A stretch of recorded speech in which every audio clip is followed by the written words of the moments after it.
Heaps of footy news around the place as well. Scott Pendlebury stepping down as Collingwood captain just before we went on air today, Gerard, was a bit of a surprise to me, it must be said. A surprise to me also, only because I think at the end of the season I thought he looked as if he was still hungry for the job, but he's had a good time to think about it in the off season. He's got nothing to prove as a player or as a coach. As a captain. He's done it all. So I just, if that's his decision, that's his decision. I think it's a good thing for them to blood somebody else with having Pendlebury still at the club. I think from a club perspective, it's absolutely a good call.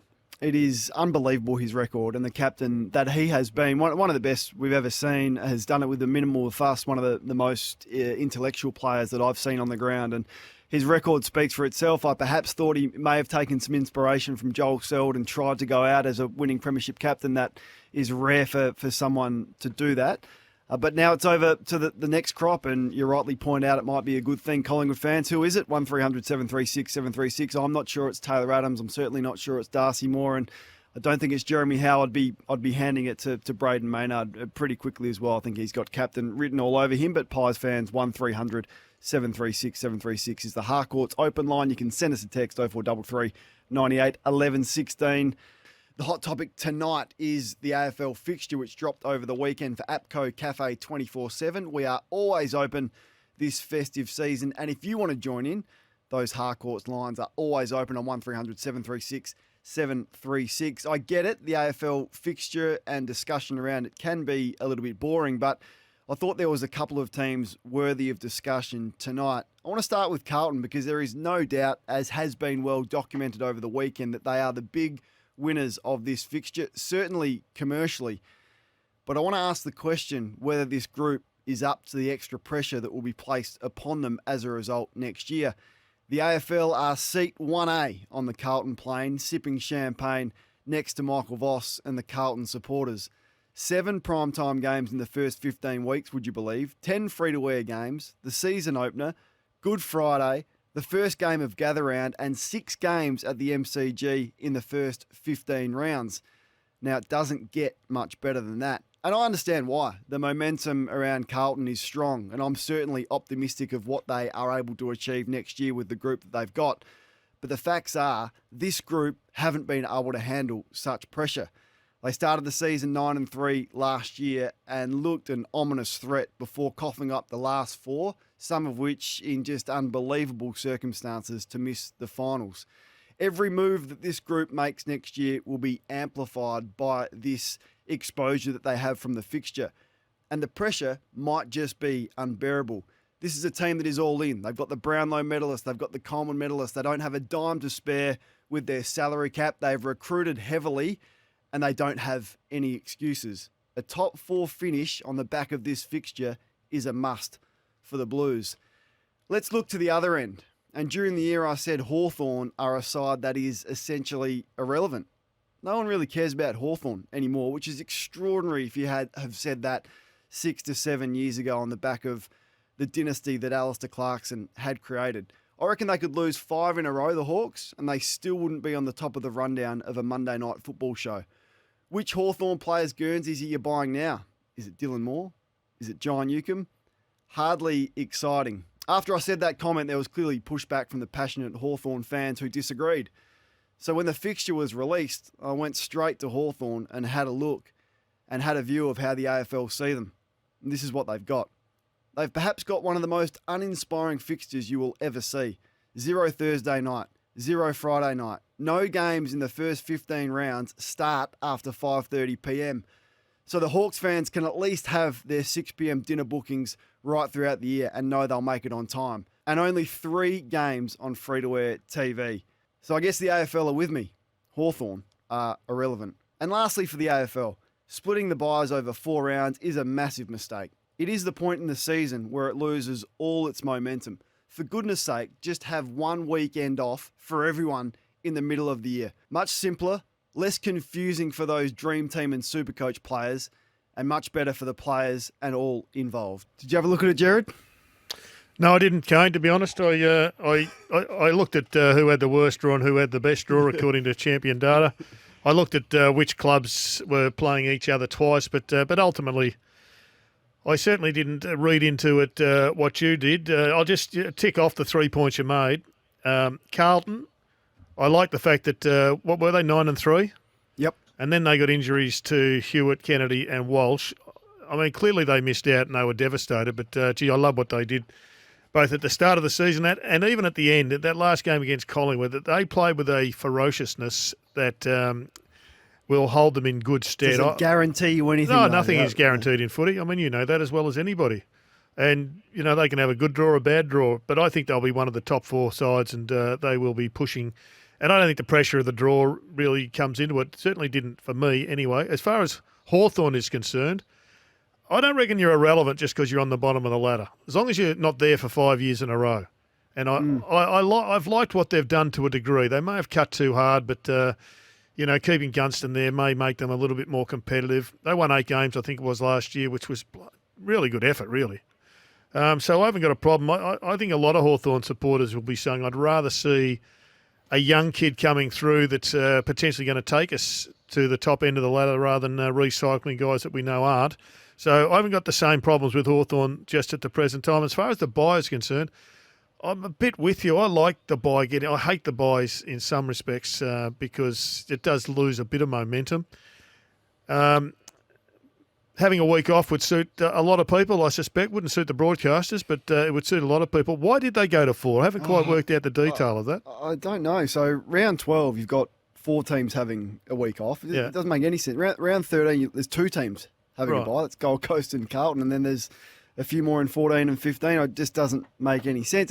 We speak about it every year, but it gets to a point where the season just gets a bit lost. It's hard to keep up. You know, teams have played 2 more games than other teams, and I just think it's much simpler and much easier. And that if the players demand a week off, I mean, there's nothing to say you can't just push through. I mean, we used to push through. Yeah. Well, I'm not sure why we need a week off. The players get more time off than you would believe now. Pre-season's shorter, more holidays, standard 4-day breaks everywhere. No one trains during the week. It's all recovery during the week. Just push through. If you've got a squad of 44, if you need to rest a couple throughout the year, rest a couple. So either none or one.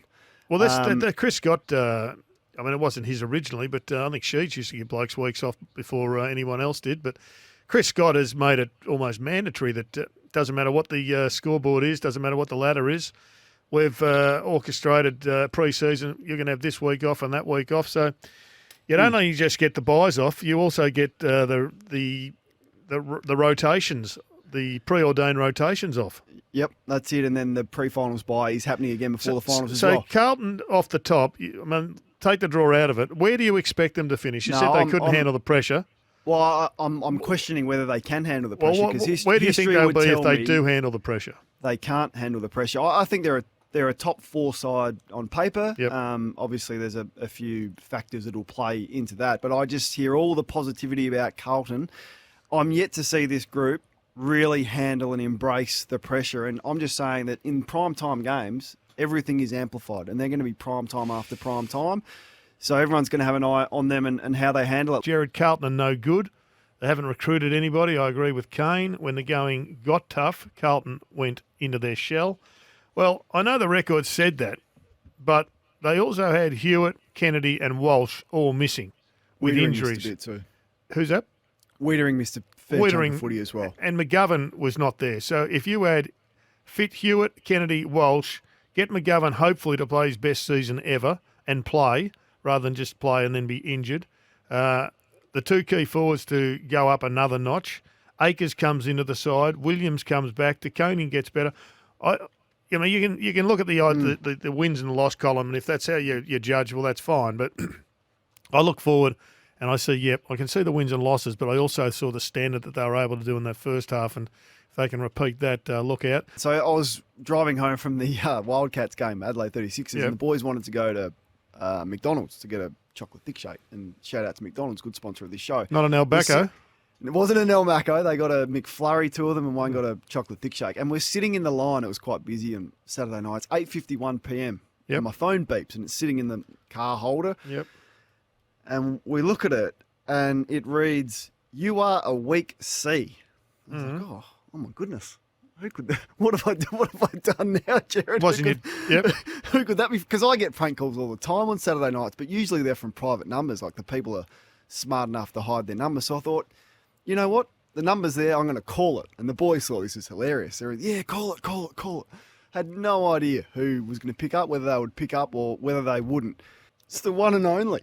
And I've cross-checked the number with a couple of people, and it is definitely him. So he has pranked me before, but he was smart enough to hide his number or restrict that his number was visible. Yep. So he's texted me that at 8:51 on Saturday night. I don't know what I've done, Gerard. I would have thought at his age he may have been a bit more mature than that, particularly with the record that he's had recently. But anyway, that was what I got up to on Saturday night. Taylor Walker was busy on the phone. It's time now for our sports update. A sports update for Repco. For expert car service, book into your local Repco authorised service centre. It is for Repco. For expert car service, book into your local Repco authorised service centre. A lot of Collingwood fans have been texting through, and I think it's important that we do acknowledge what a captain Scott Pendlebury has been. The record speaks for itself. 14 times top 3 in Collingwood's best and fairest. Yep, no, he's been a freak. It's just unbelievable. Even last year, he was second in the best and fairest. I mean, it's crazy.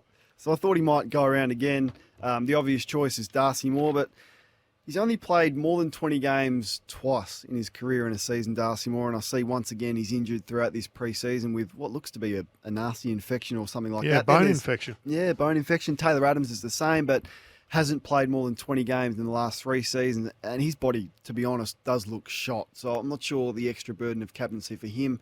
And then there's Jeremy Howe, who's so impressive, but I mean, he nearly missed 2 seasons of footy prior to this year as well. So I just think, I don't know, there's something about Braden Maynard for me that has Collingwood captain written all over him. Well, he certainly came with a flurry last year, had a reasonable start, then had a sensational back half of the season, got himself into the All-Australian team for the first time, which was a surprise to some, but he I think, was a worthy winner of that accolade. So it wouldn't surprise me if he got the job. I mean, he's obviously a gregarious character. I think he'd be well loved in the club. So we'll wait and see exactly what's happening there. But I mean, it's a pretty prized spot because a lot of people have the pies dropping off. I still see I have them actually well and truly in the hunt for the big title. And just some news, Mitch Cleary has just tweeted about Quinton NARKLE. He's this week joined Richmond for pre-season training, so he's vying for a Tigers vacant list spot, and gee, their midfield's strong, so would be a depth player you would think, but certainly I think good enough to play at the level. Wait and see you how said that you were going to plays ask out. me for my advice what you'd do with that. Well, what would you do? I would think about it and maybe go out for a cup of coffee with him before Christmas. Buy him a Christmas cup of coffee. And He just called me a weak That's all right. That's all right. I'm not sure he wants to have coffee with me, Well, whether up there. We might discuss this off air. Okay.